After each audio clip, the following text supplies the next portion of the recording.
Bueno, tenemos que seguir adelante ahora con tratar de obtener una expresión para lo que hemos denominado, cuando estudiamos a una partícula, el teorema de trabajo y energía.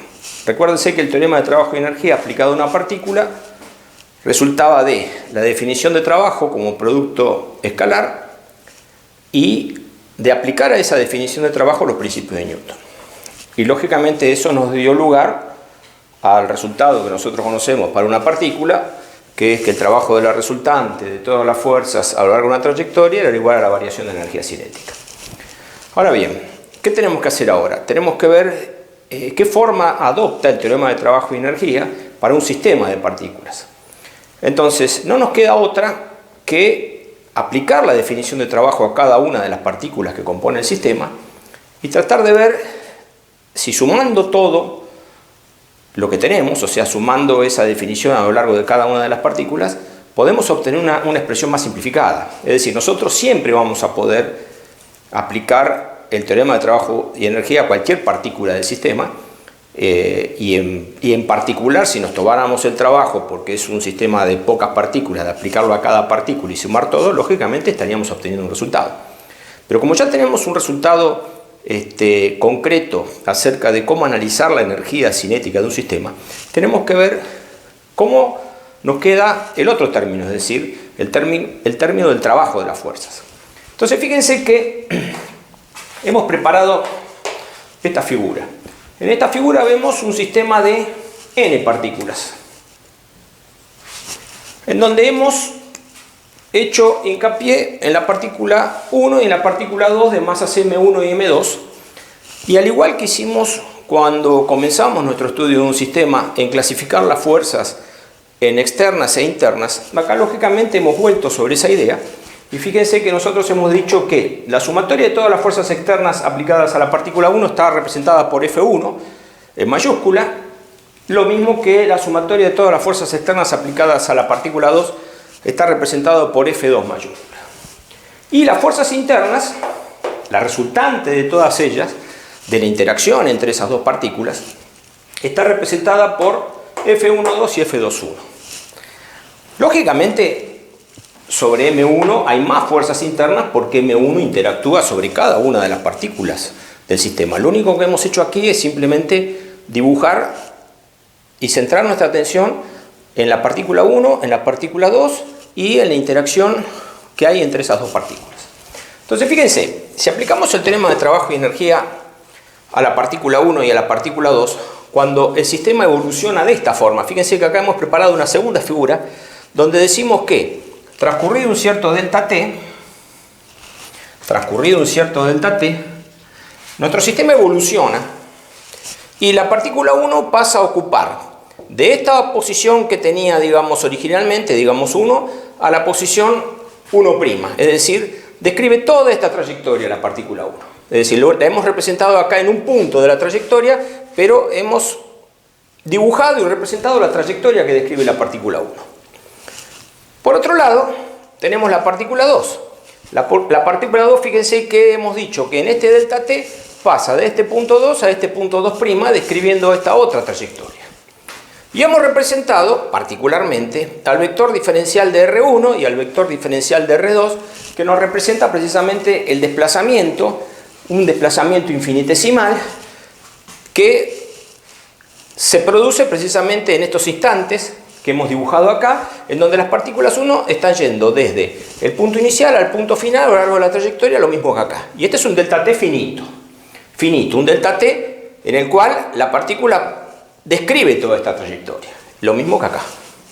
Entonces, si aplicamos la definición de trabajo a cada una de las partículas del sistema, en este caso a la partícula 1 y a la partícula 2, básicamente, considerando que estas son las fuerzas que obran sobre ella, y repito, lógicamente, las fuerzas externas están todas, pero en las fuerzas internas, lógicamente, hay interacción con todas las demás partículas. Entonces, fíjense que lo que tenemos acá básicamente es, para la partícula 1 tendríamos que calcular el trabajo de F1, para ir de 1 hasta 1' siguiendo la trayectoria, tendríamos que calcular el trabajo de F1,2 y, lógicamente, sumar los dos trabajos. Lógicamente, tenemos acá un término para cada una de las interacciones digamos, para cada una de las interacciones que tenga la partícula 1 con las demás partículas del sistema. Acá simplemente hemos tomado la interacción que tiene con la 2, pero esta sí está representando el trabajo de todas las fuerzas externas aplicadas a la partícula 1. Lo mismo pasa con la 2. Fíjense acá lo que hemos preparado es básicamente que el trabajo de todas las fuerzas aplicadas sobre la partícula 2 está dado por el trabajo de las fuerzas externas, en esta clasificación que hemos hecho, más el trabajo de las fuerzas internas, que es lo que tenemos acá, representada simplemente la fuerza interna entre la 1 y la 2, pero básicamente tengo todas las fuerzas externas, todas las fuerzas internas. Ahora bien, o sea, tengo más términos de este tipo. Ahora bien, acá nos damos bien cuenta de que, si bien cuando nosotros planteamos la cantidad de movimiento del sistema, o de un sistema, y obtuvimos la expresión en el cual las únicas fuerzas capaces de modificar la cantidad de movimiento de un sistema eran las fuerzas externas, porque vimos que las fuerzas internas, por tener un carácter vectorial, se nos anulaban. Acá nos damos cuenta de que, viendo estas trayectorias que son muy distintas, va a ser imposible que este trabajo sea igual a este trabajo. O sea que esto ya nos está indicando, esta expresión ya nos está indicando que en nuestro teorema de trabajo y energía vamos a tener que sumar los trabajos de las fuerzas externas y vamos a tener que sumar el trabajo de las fuerzas internas. Y eso ya lo hemos visto a lo largo de los problemas que venimos resolviendo. Nosotros venimos resolviendo problemas en donde nos damos cuenta que las fuerzas internas ejercen trabajo y cambian la energía que tiene un sistema a lo largo de transcurre el tiempo. Lo podemos ver en el problema anterior que vimos, o lo podemos ver cuando explota una granada. O sea, lo único que estoy tratando de hacer ahora es darle una forma matemática a nuestro teorema de trabajo y energía como para, digamos, finalizar y poder seguir adelante en nuestro estudio. Así que, ¿qué es lo que vamos a hacer ahora? Vamos a sumar todo esto, vamos a agruparlo y vamos a ver si llegamos a la forma final de nuestro teorema de trabajo y energía para un sistema de partículas. Bueno, yo lo que quiero que quede claro es lo siguiente. Nosotros hemos hecho una abstracción de este sistema. Acá teníamos un sistema de n partículas y lo que estamos tratando de hacer es imaginar como que tengo dos, para después extender el resultado. Lógicamente no es que estoy analizando un sistema de dos partículas, simplemente estoy tratando de restringir un poquito el estudio para poder después generalizar. Acuérdense que cuando hicimos el estudio de un sistema de partículas para el tema de la cantidad de movimiento, tomamos tres partículas y vimos las interacciones entre ellas. Entonces fíjense, si estas fueran nuestras dos partículas del sistema, entonces nosotros tendríamos que sumar los dos trabajos. El trabajo sobre la partícula 1, que ejerce las fuerzas externas y las internas, y el trabajo de la partícula 2, que ejerce las fuerzas externas e internas. Entonces, agrupándolo, lógicamente acá tenemos que, por un lado, vamos a tener la suma de los trabajos de las fuerzas externas, cada una siguiendo su trayectoria, cada partícula siguiendo su trayectoria. Lógicamente estas dos fuerzas externas son distintas, por lo tanto está claro que todo trabajo van a ser distintos. Aparte estas son magnitudes escalares, ¿no es cierto? Convengamos esto, no son magnitudes vectoriales, que pueden ser cero, positivo o negativo, eso debe quedar claro. Y por otro lado tengo el trabajo de las fuerzas internas que hay entre estas dos partículas, cada una siguiendo su trayectoria, y si bien las fuerzas internas son iguales, ¿sí? Digamos, iguales en módulo pero en el sentido contrario, es decir, se cumple el principio de acción y reacción, lógicamente las trayectorias que pueden describir estas partículas son muy distintas y por lo tanto no debemos esperar que estos dos trabajos sumados den cero, que era lo que nos ocurría en los problemas donde veíamos que las fuerzas internas hacían trabajo. Por lo tanto, sumando todos los trabajos, esto tiene que ser igual a la variación de energía cinética de la partícula 1 más la variación de la energía cinética de la partícula 2. Es decir, si nuestro sistema está formado solamente por estas dos partículas, esta va a ser la variación de energía cinética de nuestro sistema. Por lo tanto, ¿qué vamos a hacer ahora? Nosotros tenemos una expresión para la variación de la energía cinética de un sistema. Es decir, nosotros sabemos que la energía cinética de un sistema de partículas se puede escribir como la energía cinética del centro de masas más la energía cinética respecto del centro de masas. Entonces nosotros ya tenemos un formalismo matemático para esta parte de nuestro teorema de trabajo y energía. Lo único que tenemos que hacer ahora es extender esto para n partículas y agrupar por un lado los trabajos de las fuerzas externas y por otro lado el trabajo de las fuerzas internas. Y de ese agrupamiento, lógicamente, sacar la conclusión final de cómo queda expresado nuestro teorema de trabajo y energía para un sistema de partículas.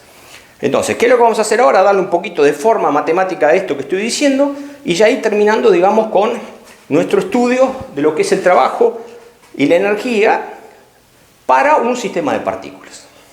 Bueno, entonces, para poner en caja final y obtener un resultado final para nuestro teorema de trabajo y energía, que es lo que estamos buscando desde ya hace unos cuantos videos, lo que vamos a hacer es básicamente tomar esta idea y clasificar los trabajos. Acá tengo lógicamente que si yo quiero ver cómo en la evolución de un sistema en un cierto delta T y aplicar el teorema de trabajo y energía, yo tengo que por un lado calcular el trabajo de todas las fuerzas externas aplicadas a cada una de las partículas que se mueve lógicamente entre distintos puntos cada una. Es decir, que voy a tener que tomarme ese trabajo. Por eso hablamos a veces del trabajo, de calcular trabajo. Ese trabajo lo tengo que calcular. Sean 2, 3, 4 o 5 partículas. O n. Por otro lado voy a tener que calcular el trabajo de las fuerzas internas. O sea, no me libero acá, no me simplifica en nada el cálculo del trabajo, el teorema de trabajo y energía en lo que es un sistema de partículas. Es decir, que básicamente a la larga estamos calculando el trabajo de todas las fuerzas. O sea, de cada una de las partículas tenemos que calcular el trabajo de cada una de las fuerzas. Ahora bien, nosotros sabemos, por otro lado, que en el otro miembro, que es donde están las energías, sí tenemos una simplificación en la interpretación, porque nosotros sabemos que estos trabajos van a dar lugar a la variación de energía cinética del centro de masas. Es decir, de alguna forma u otra, estos trabajos, este trabajo me va a estar indicando cómo varía la energía cinética del centro de masas. Fíjense que si no hay fuerzas externas, el trabajo es cero, lógicamente, y el centro de masa se mueve a velocidad constante. De la misma forma que nosotros podemos decir que si la sumatoria de todas las fuerzas externas es cero, tampoco hacen trabajo las fuerzas externas. Por lo tanto, estamos de alguna forma u otra empezando a manejar qué parte de nuestro teorema afecta a qué término del otro lado de la expresión. Y por otro lado tenemos el trabajo de las fuerzas internas, que el trabajo de las fuerzas internas lógicamente me va a generar una variación de la energía cinética respecto del centro de masa que posee el sistema. Es decir, son las fuerzas internas las que van a ser capaces de modificar la velocidad relativa de esas partículas respecto del centro de masas de tal forma que ese término energético pueda aumentar mucho o disminuir. No nos olvidemos que en una explosión ese término puede aumentar muchísimo. Pero también hay problemas en donde vimos que ese término se puede hacer cero. Entonces vamos a ver que esto nos va a permitir analizar problemas en donde vamos a ver distintas variaciones de este término entre distintos límites. Un límite superior que parece infinito y un límite inferior que es aquel en el cual las fuerzas internas le quitan toda la energía cinética respecto del centro de masas en un determinado tiempo delta T. Así que, ¿qué es lo que vamos a hacer ahora? Vamos a tratar de poner en caja este resultado, y un buen problema para poner en caja este resultado es el problema del cowboy. Así que lo que les propongo ahora es que vayamos a hacer el problema del cowboy, donde vamos a proponerlo pero desde un punto de vista energético para ver realmente qué es lo que está ocurriendo. Así que sigamos adelante.